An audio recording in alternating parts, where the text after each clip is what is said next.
Welcome to Review the Future, the podcast that takes an in-depth look at the impact of technology on culture.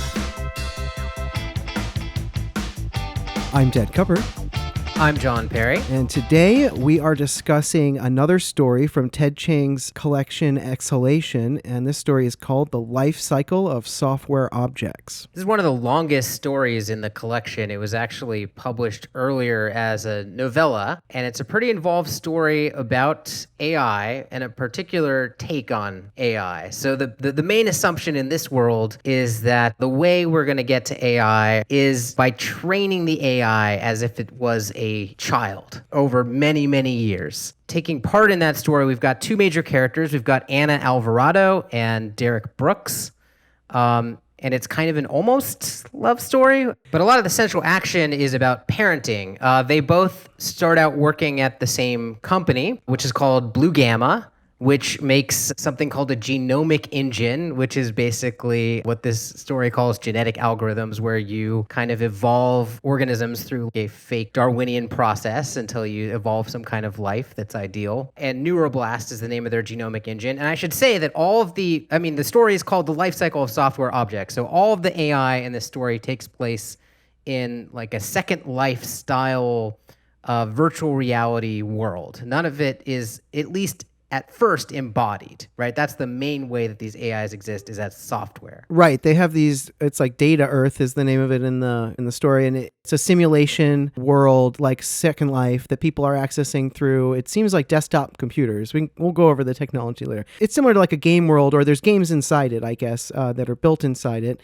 But it's just a world where there are like continents and islands, and you can have interactions with various software entities, and that's where these software objects that are in the title live, and they interact with other people through that, as well as with their trainers, which the main characters become trainers of these particular, almost like pet-like AIs, and then it becomes a story about parenting, basically, as you're saying, as they raise and train these AIs, and the AIs develop into more and more complex beings. And relatively early in the story, the company goes under, and they end up adopting some of the mascots of the company, some of the main AIs that the company had been training, and they decide to keep them around and continue to raise them as children long after the company is gone. And it's sort of about the challenges they face in that process. Right. In some ways, it's a story about people who are fanatically attached to some abandonware, right? And they sort of start a user group, and then there's like an open source project. They get the engine released by the former company. All these things happen in the story where they're like trying to extend this project further and further, because to the people who have bonded with these software objects, they're like children or pets or something. They don't want to just suspend them and not have them around anymore. They feel connected to them. Yeah, I'm glad you brought that up, because that was like the strongest sort of real world analogy that I got out of this. I mean, yes, it's in some ways it's like actual parenting of a human child, but the feeling that I got was one of sort of the transience of these online digital communities, right? When they spring up around a topic.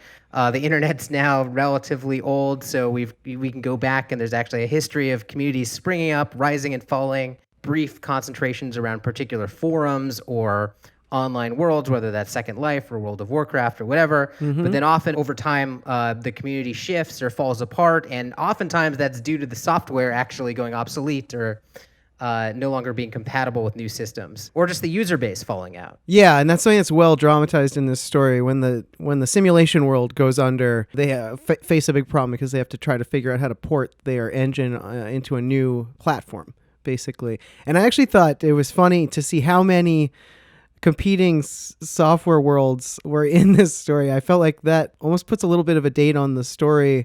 This one's been around a little bit longer. I forget what year it was originally published, but I remember reading it in hardcover form some time ago. So I think it was a while ago. And I think these days we think of the internet as being more consolidated and less volatile. So I thought it was an interesting choice to have three major companies, and then two of them go out of business and somebody else disrupts it.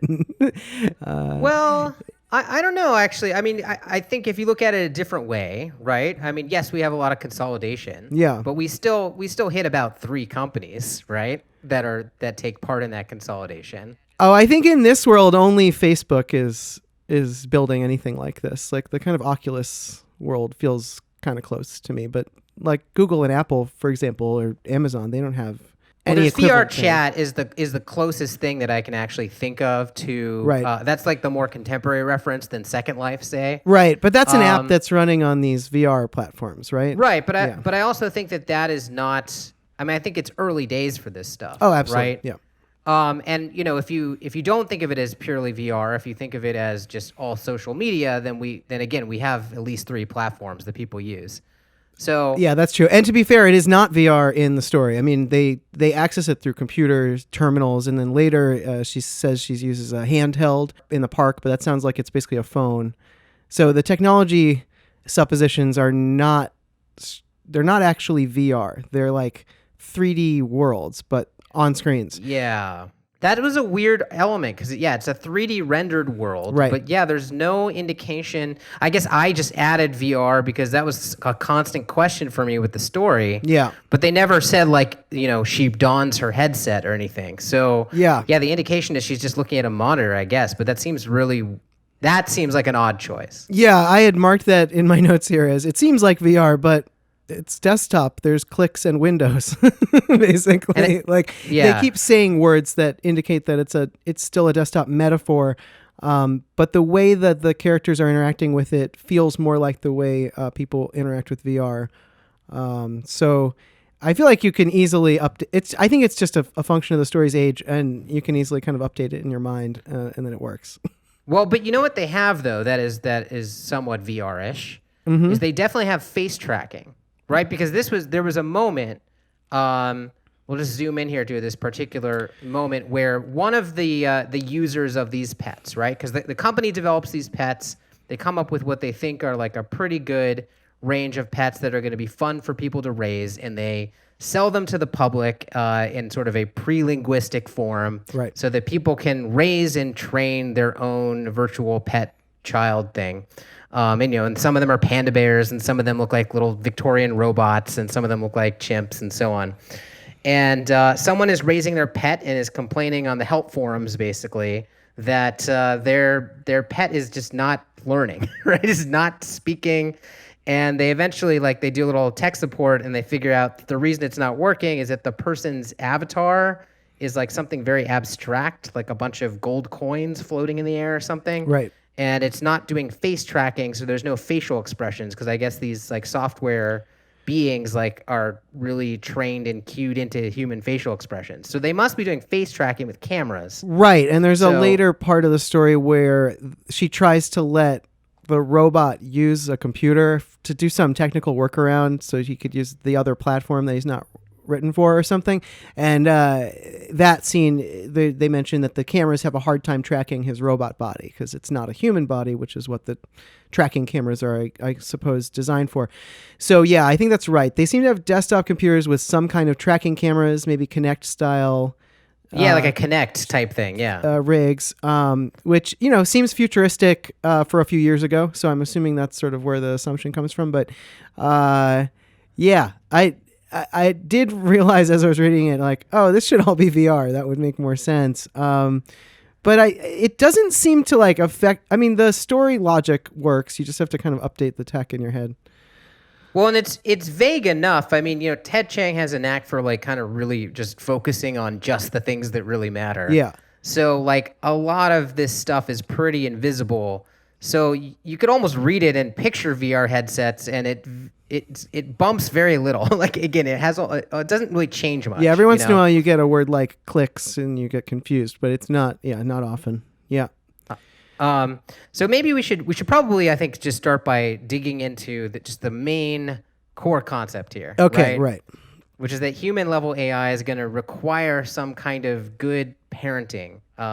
Because, there's multiple attempts within the story by multiple companies using multiple different algorithms to try to create AI, sometimes by, and this is the thing, it's got to be really hands-on training, because what we see dramatized in the story are people are like, well, what if we leave a bunch of these organisms, alone in what they call a hothouse, where they just run it through many generations in a very rapid amount of time. Right. That was a concept in the story. Hothouse is just basically speeding up the subjective time, I suppose, by running the simulation faster. Right. Right. It's never specifically said, but they kind of seem to have that concept in the world. And they do that, and what happens is they go feral, basically. They said they're too good-natured to go Lord of the Rings. You mean Lord of the Flies? I'm sorry, Lord of the Flies. Yes. Lord of the Rings would be bizarre if they became that. They just, for some reason...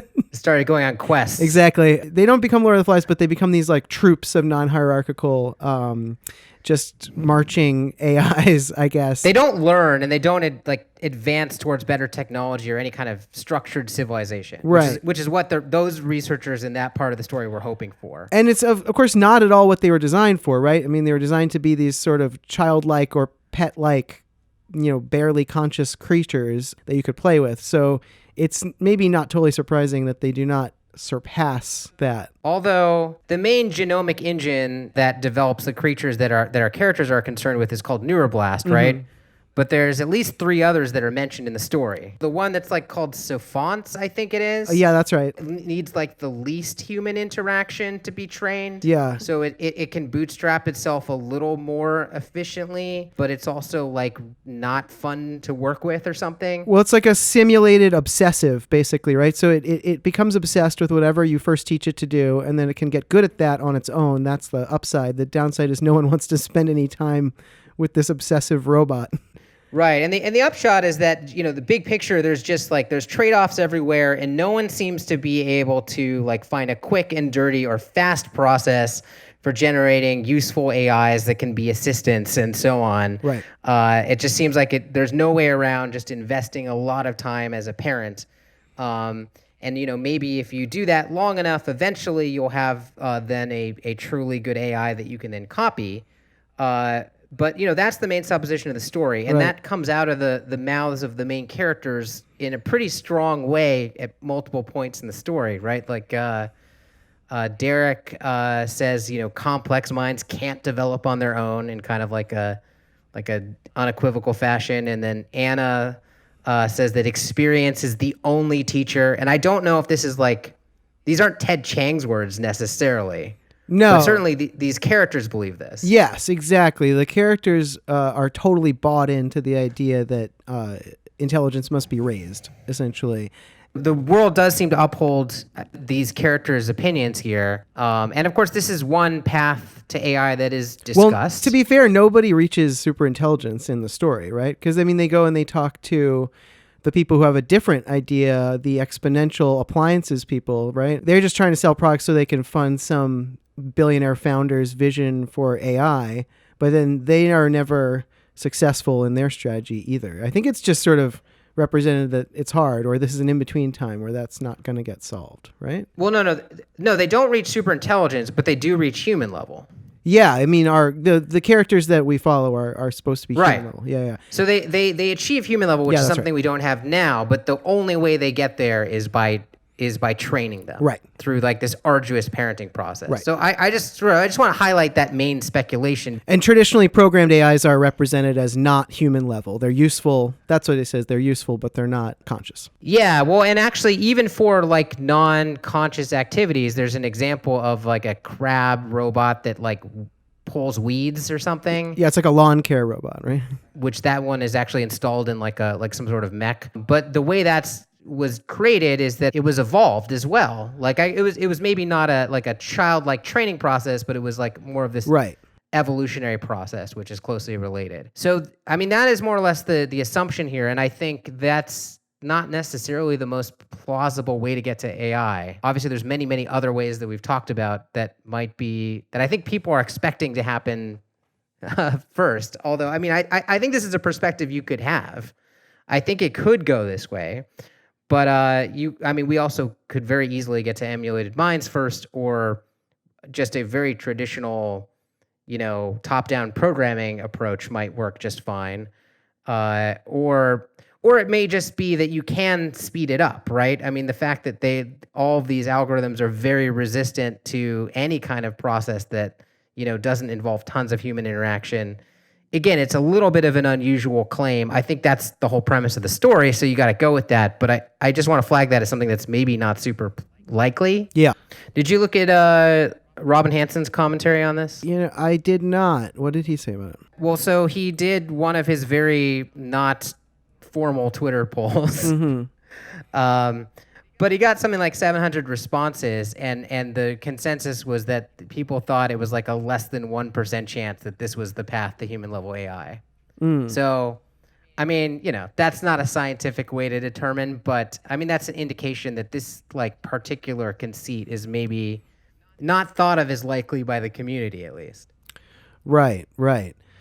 Well, and yeah, it does seem like if it is in fact the limiting factor, that it kind of defeats the technology for many of the things you would want to develop it for. So then that raises the question of how much development is going to go into this, which I think is actually somewhat addressed in the story, because this is not a viable economic concern going forward. And in fact, the company does go out of business. And it seems like other attempts to make AIs through training are they're making different trade-offs on purpose in order to make them easier to train.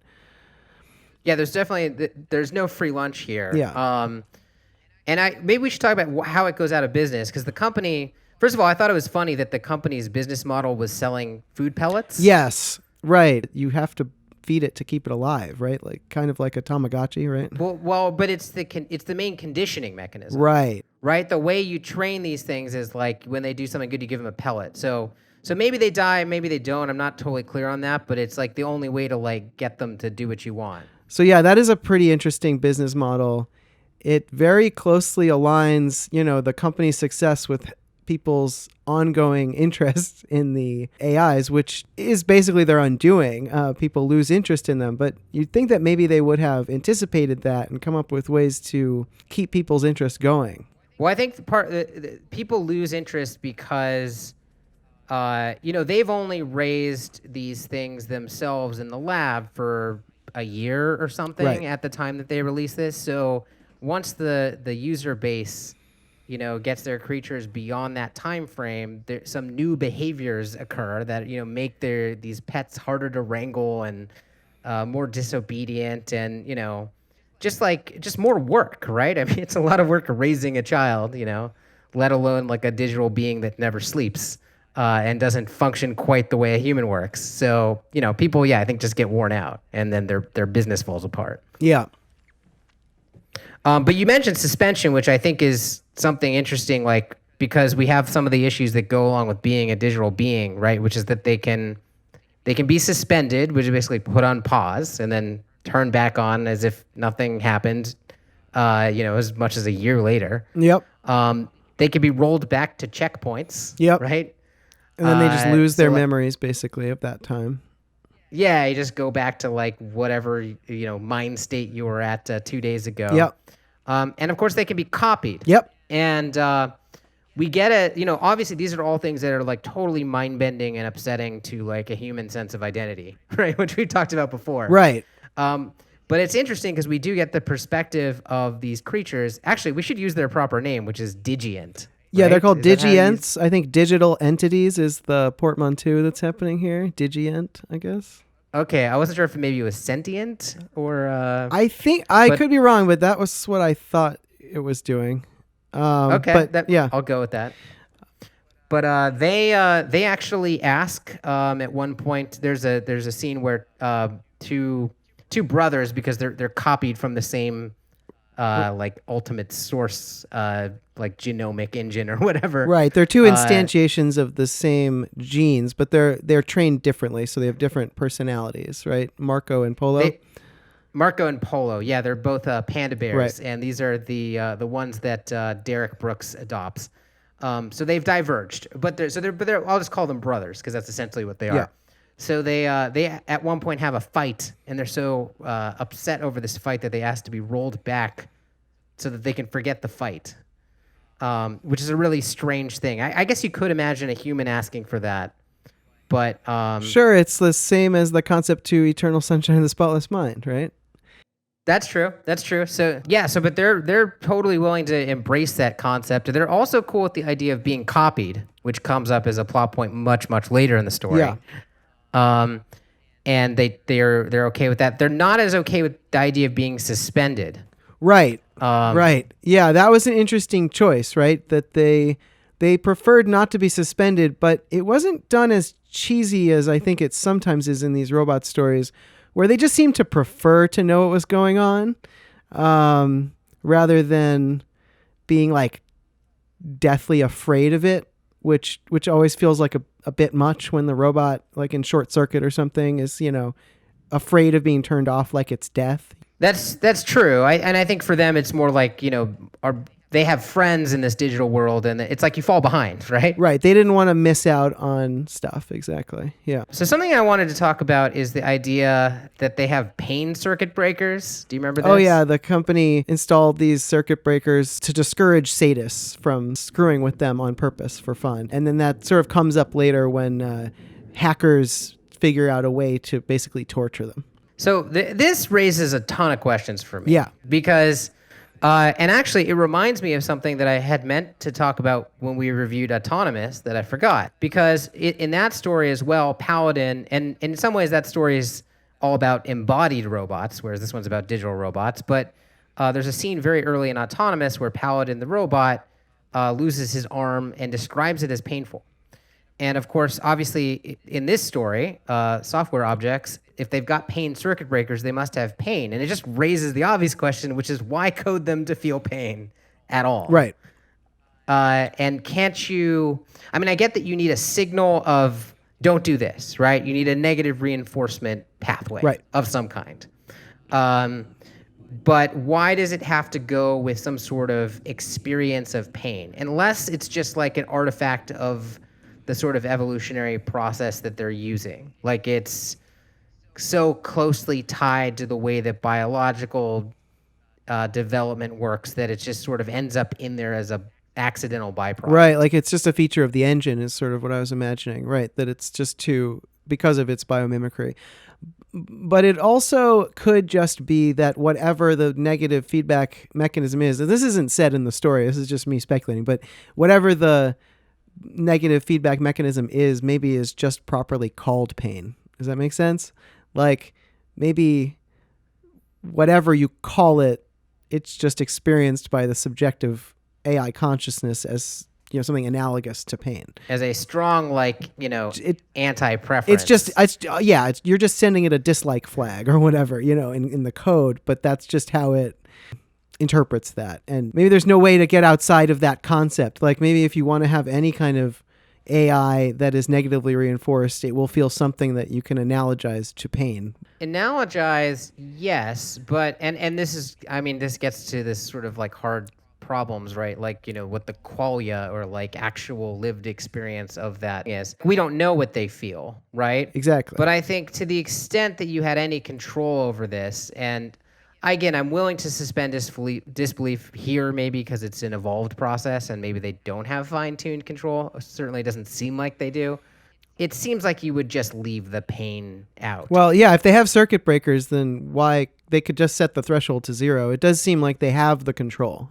And then these hackers, they take the circuit breakers off, right, and expose them to complete pain. So I see no reason why someone who had the source code couldn't do the opposite and make it impossible for them to feel pain. Right, yeah, I guess so. Yeah, the circuit breakers already imply that they can like reach in and tweak that variable. Yeah. I guess it's weird that variable is there to me at all, because then, I mean, as long as the variable's there, the hackers can mess with it. But yeah, I don't know. I just find that odd when it's just sort of assumed that the AI has pain, but I mean, maybe it's outside the realm of the story to discuss that. But I mean, going along with that point, right, is that they are also... I mean, the reason you'd put pain circuit breakers is because you are worried about them feeling pain. So they're already being treated like sentient individuals that are deserving of respect, like immediately. Yes, and right? the main characters in the story treat them that way immediately. And that's like one of the things they sort of bond over as humans, is that they feel strongly that these things have rights and that we have responsibility toward them, basically. And it doesn't seem like the world in general shares their thoughts, but certainly that is the way that the characters that we're closest to feel in the story.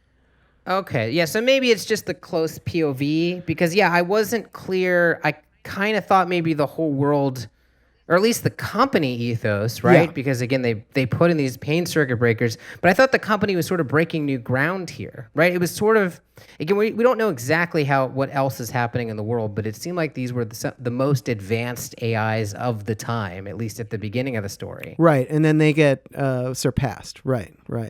But so I'd expect there to be some sort of conversation or debate around whether or not these things actually are conscious or deserve this kind of treatment. But I don't know. I don't know. I guess the story is ultimately not as much about that as you would think. Right. It seemed to me like that was the belief of our characters, but that it was something of a fringe belief. It was my general sense in reading the story. But I guess that wasn't based on a lot of cues, so I don't know exactly why I thought that. Now, something else that occurred to me, we talked about how they can be copied, and I think in one sense this is something the story gets right. They didn't just like say, oh, they can't be copied because they take up too much memory or something. Like they are treated as software, right. more or less, and the problems and advantages that go with software. To a degree, I don't think this is like 100% thought through. Actually, like Hansen made a really good point on his blog about this, that like there's this point later in the story where they're stuck in this old virtual world, Data Earth, and they can't, like, nobody's using it anymore. It's obsolete. Right. But they can't be ported out of it. We already sort of described that. But they're stuck there, and they're alone. I mean, there's less and less digients because people are giving up on them and suspending them. So they have a smaller and smaller community, and they're basically in this big, lonely, empty ghost town of a VR world by themselves. But they don't, like, copy them to create friends for them, which would be one fix. Right. Right, like I guess, I mean, I get in a sense that like the human trainers, from their point of view, if they're still sort of like stuck thinking in human terms, it might not occur to them to like copy their child a bunch of times. But that's a solution to the loneliness problem, right? Yeah, absolutely. That is never discussed in the story. Another like thing, and you alluded to this earlier, is that again, this at the same moment in the story that I was just talking about, where they're like stuck in this like lonely copy of this like virtual world that's out of date. Yeah. All of their friends that have left that world are now in the new world, which is called real space, I believe. Yeah. Now there are robot bodies that these things can jump into. Yeah. Periodically, and then they can walk around the real world, and so once they're in the real world, they could, grab a mouse, put on a headset, look at a monitor, like they could just sort of log in the way that a human logs in. Right, and that is in the story. It is in the story, and it's like waved away. Yeah. Like, and I wasn't 100% convinced at the way it is addressed for sure, because it's like an obvious like thing to try. Yeah. But yeah, it's described as if like they just can't, they're so used to being in the space that they like cannot get used to interacting with it. Well, basically they don't like using the screen and mouse because it's nowhere near as immersive as having your consciousness inside a simulation, which I get, but it does seem to me that there should be some kind of VR technology in this world because they have, human level AI and we have VR technology now, so it seems like they should have been able to fit something on the robot or access a port on the robot so that they could more directly interface with the computer or something that would allow them to get a good enough experience, even through, whatever translation layer has to happen because they can't run natively on the platform. But I understand why, for the story purpose, Chiang didn't want it to go there because he's trying to set up a tough choice, right? I mean, he wants to make it so that they really want to get ported to this other thing, but there's really no economic reason to do it. And then one arises and they have to decide whether it's a good thing or not. Yeah, no, and he definitely addresses the issue. It's just like, do you remember though, like what his explanation was for like, why don't they just hang in the real world in general since they've got these robot bodies? Is it just too dangerous? No, that is not addressed, and that's a good point because at first the robot bodies are too expensive, but one of the things that's good about this story, so it's an episodic story where It periodically will skip a year or 2 years or 6 months forward because it's about raising these beings. So you skip over the routine and you get to the milestones.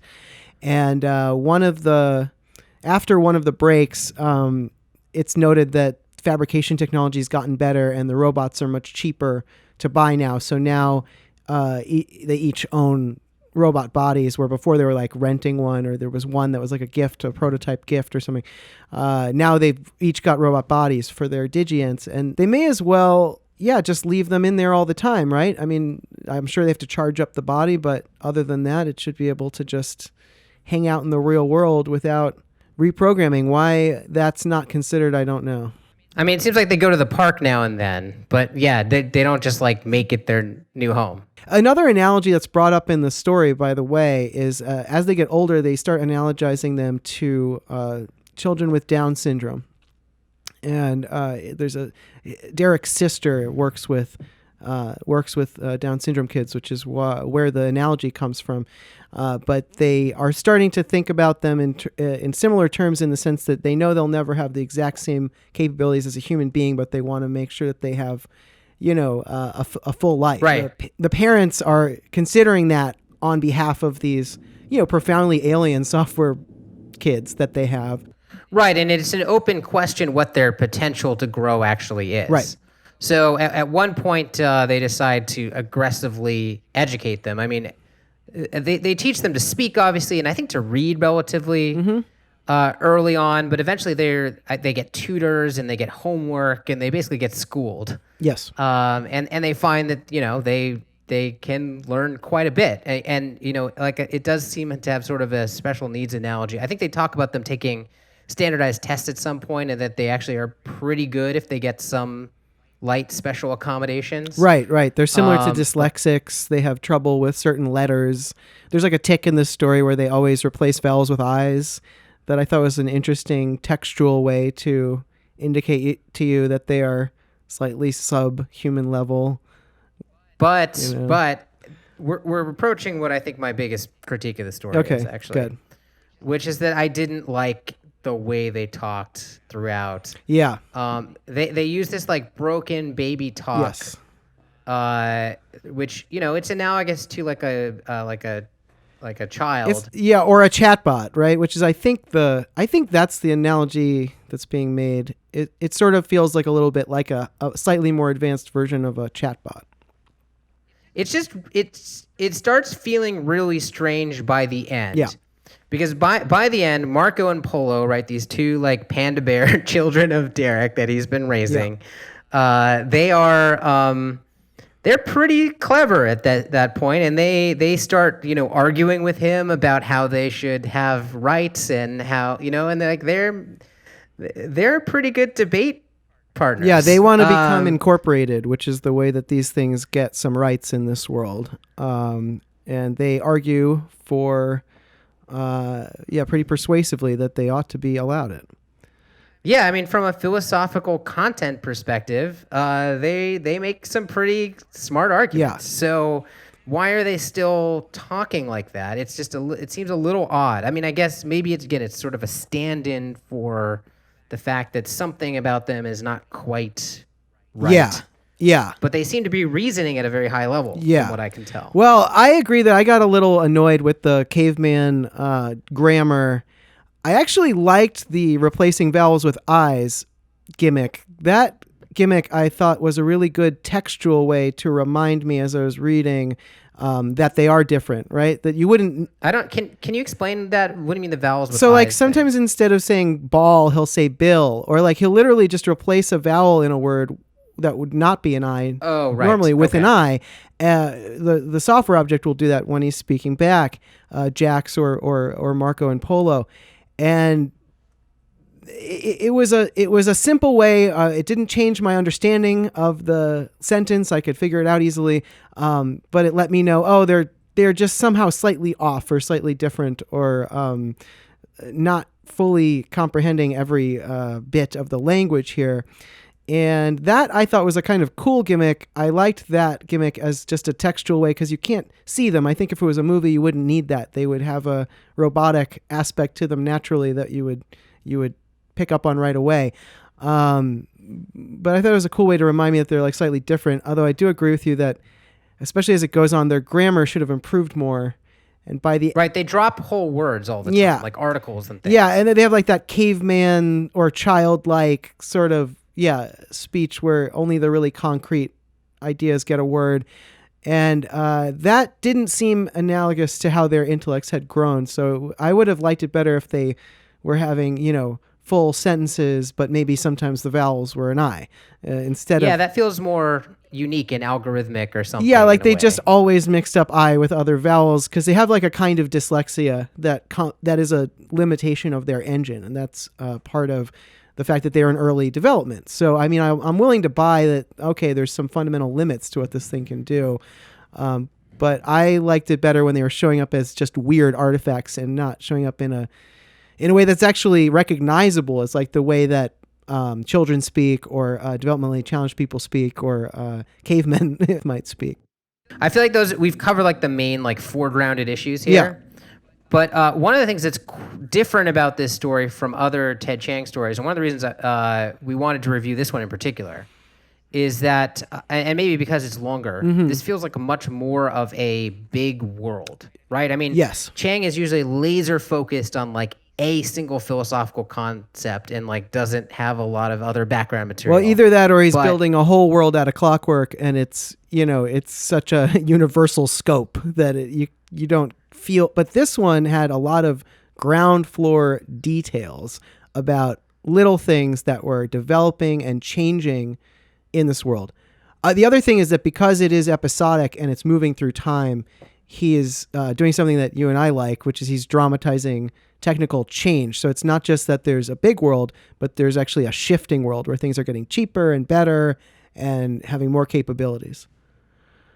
Yeah, no, I agree with that. And actually, I have a list of some of these background details. I can't guarantee they're in the order they actually showed up in the story. Okay, yeah, I marked a few too. Let's go through them. Okay, so one of the ones, and this is something we've talked about before, Derrick Brooks, who we've mentioned, one of the main characters, he's actually, his initial job was as an animator. He was the person who helped build the models and sort of the facial engine for these creatures. But later he gets a different job because, as we explained, the company goes under. And his new job as an animator on like virtual actors for TV, which now today doesn't seem as weird as it would have been a few years ago when this came out. Yeah. Because we now have a couple TV shows that have like pretty high profile.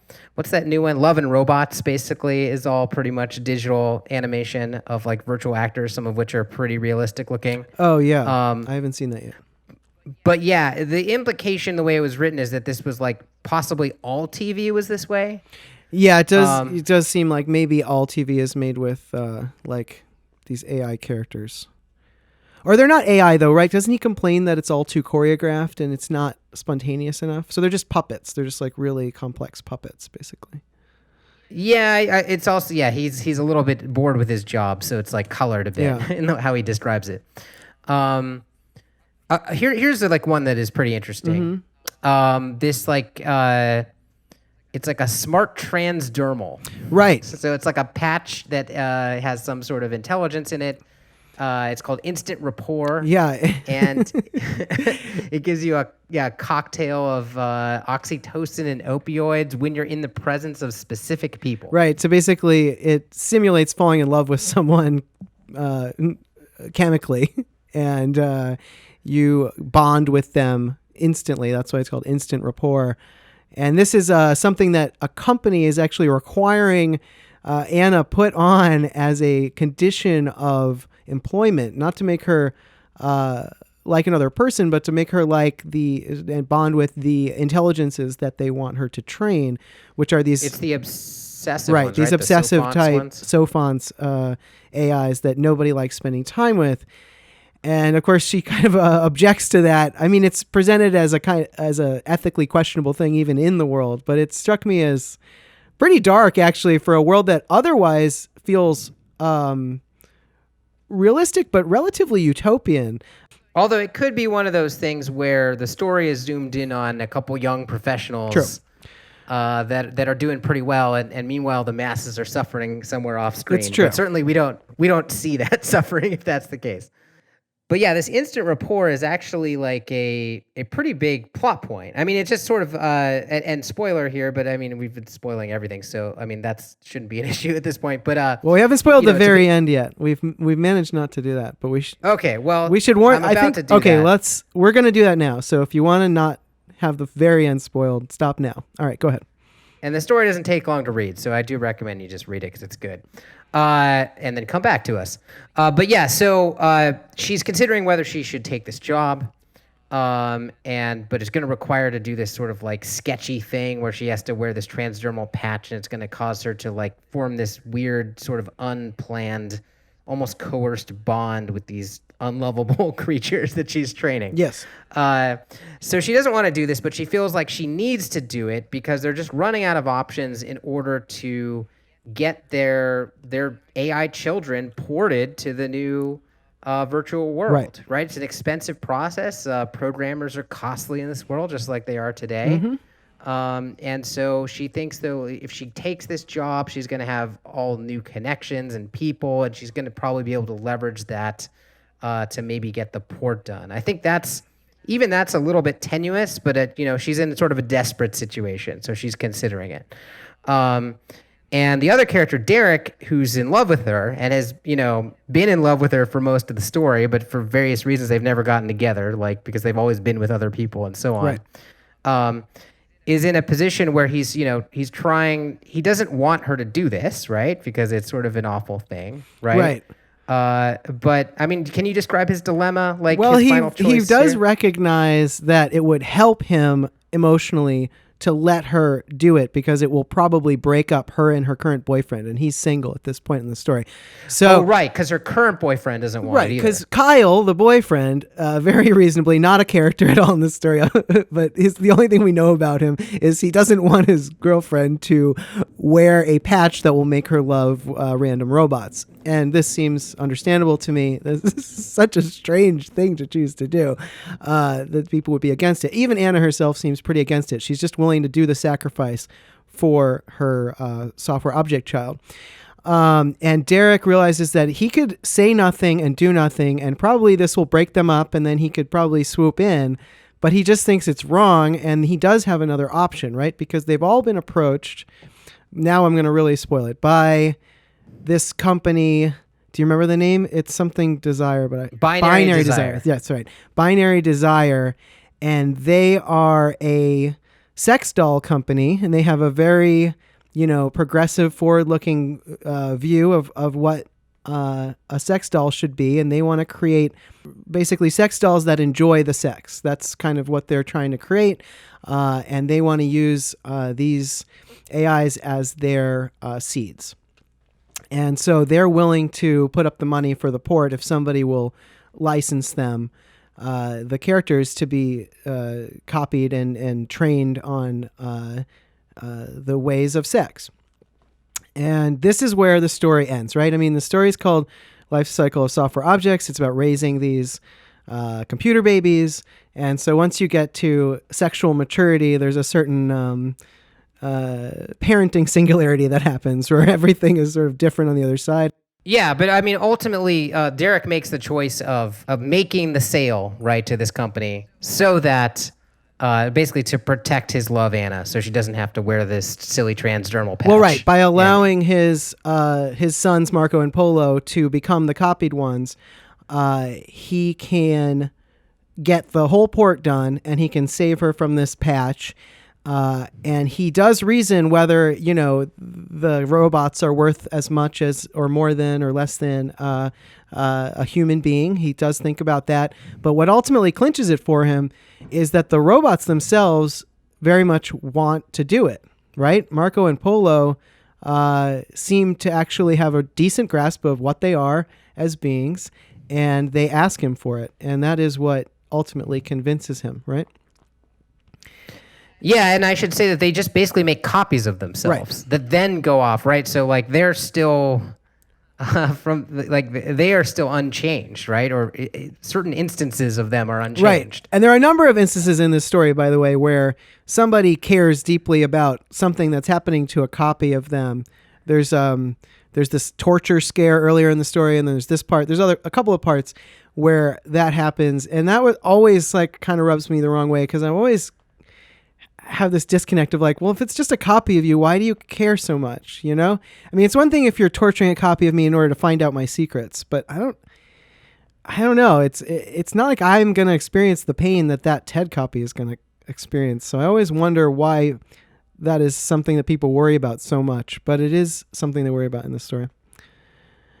Yeah. That when they find out that there could have been a breach and basically their robot children could have been copied and tortured, even though it's not the copy that's in front of them, right. The fact that some other copy somewhere is being tortured is upsetting. I mean, I get why it's upsetting. It's just, Anyways, we've gone sort of far afield, but when we were talking about instant rapport, we never really quite talked about like the major use case of this in the world, right? Which is they describe it as being like a way for, to save marriages. Oh, yeah.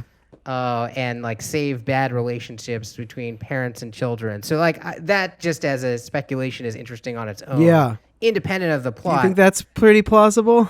I think it is. I don't think it would be a popular or common product. I mean, I think it's feasible. I think in some rare cases, like people might want, I mean, certainly this would be a prescribed thing, like under the guidance of a physician, I would think. Like if you went in with your partner and like got a prescription for this, because like, you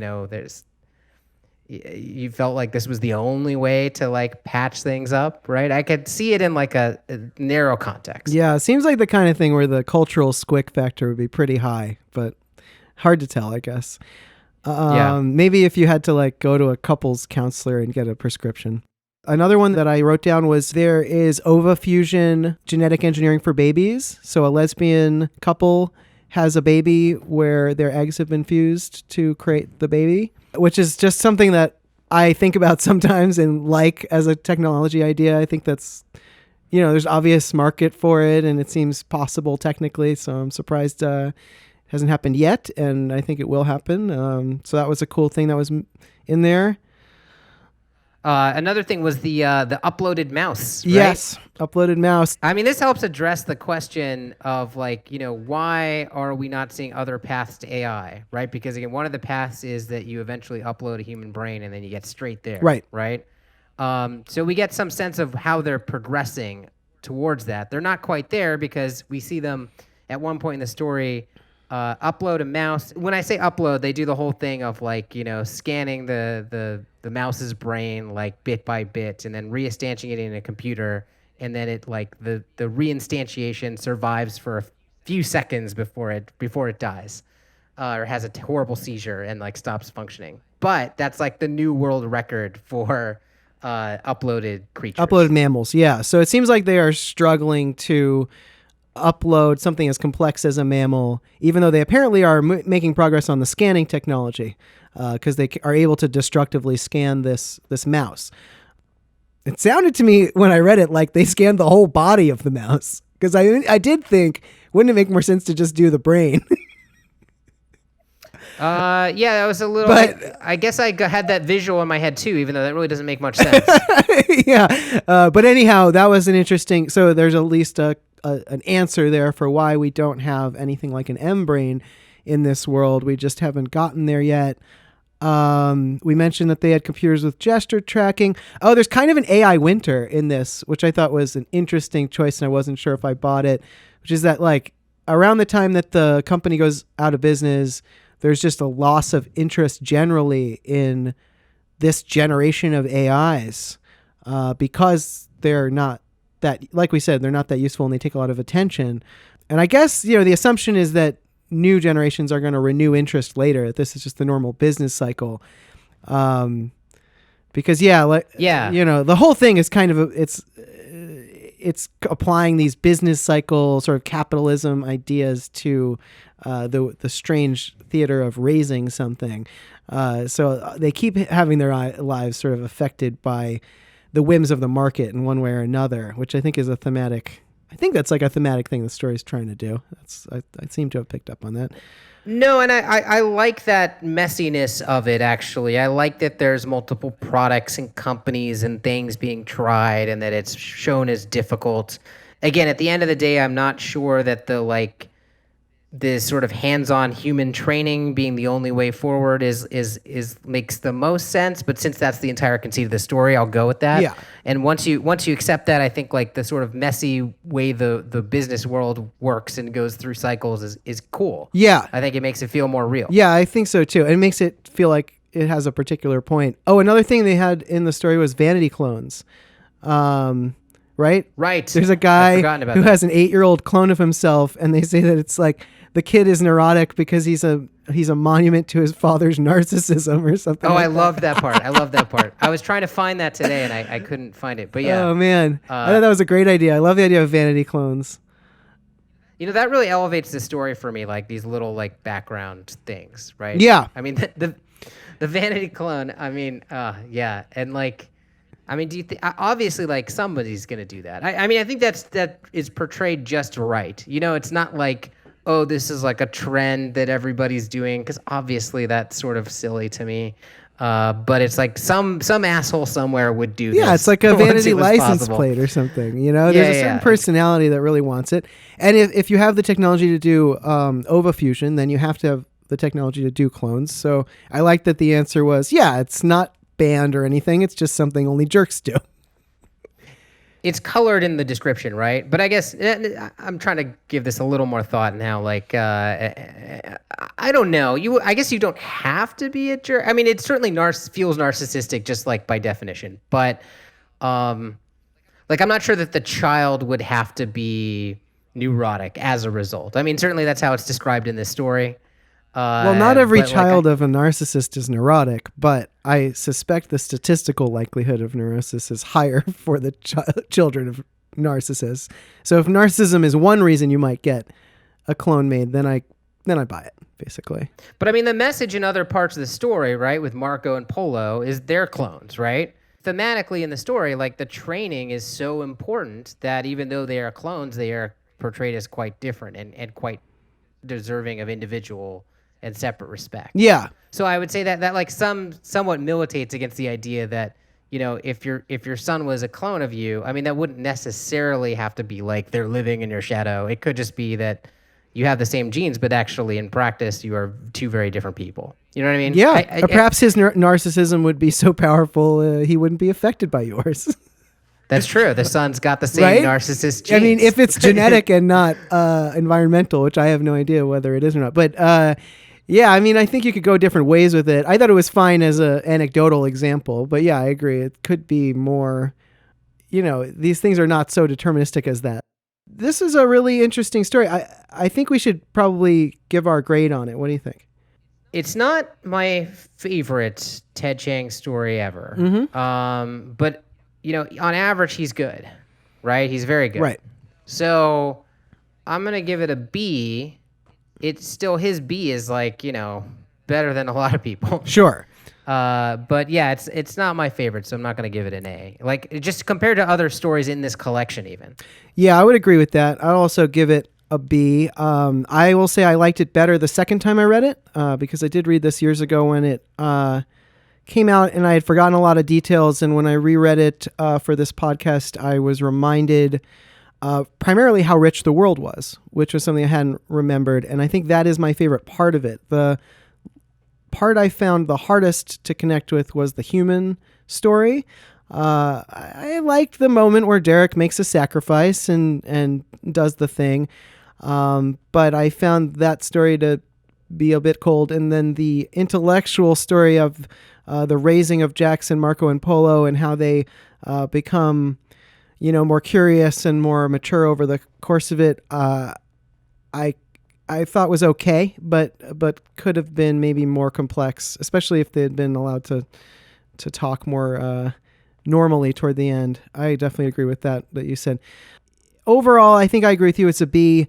It's not my favorite one of his stories. At their best, the stories really ignite on all levels. This one is intellectually more interesting than it was emotionally affecting.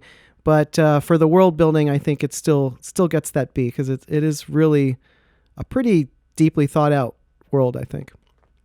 Well, why don't we end on this final note then, right? Because this is a great collection. I don't think we're going to be reviewing any other stories from it, Yeah, I think right? we'll move on from this now. Although you should tell us what you think. If you want us to do more of these, we can. Since this may be the last Ted Chiang episode for a while, what is your favorite story in the collection that we have not already reviewed?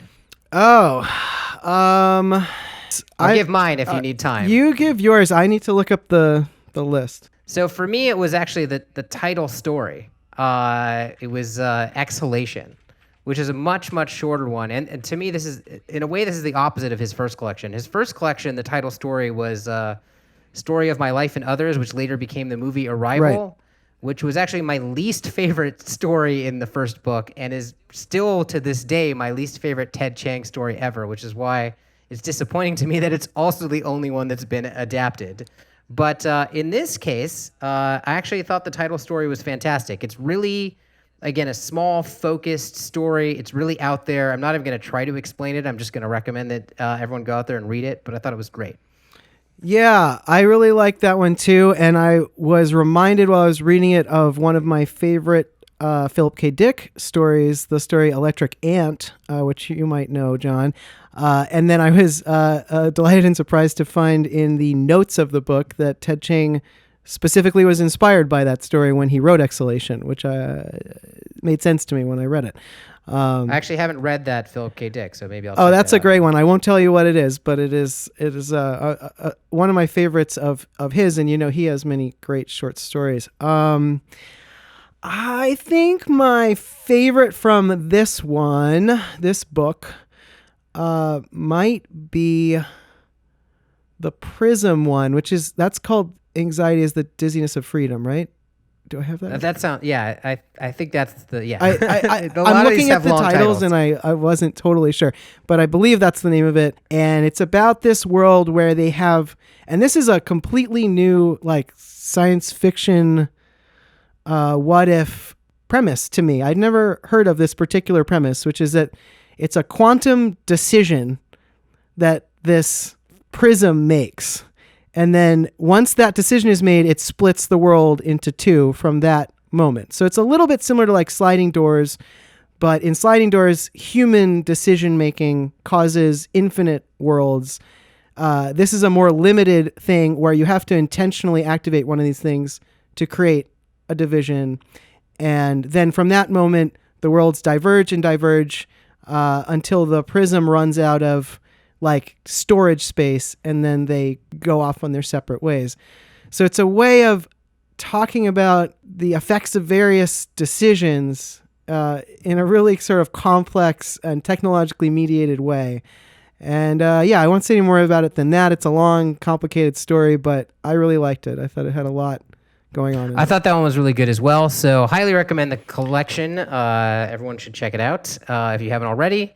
And I think we're going to wrap things up there. So until next time, I'm Ted Cupper. I'm John Perry. And you've been listening to Review the Future. To subscribe or leave a comment on this episode, please visit reviewthefuture.com. You can also send emails to feedback@reviewthefuture.com. Thanks for listening.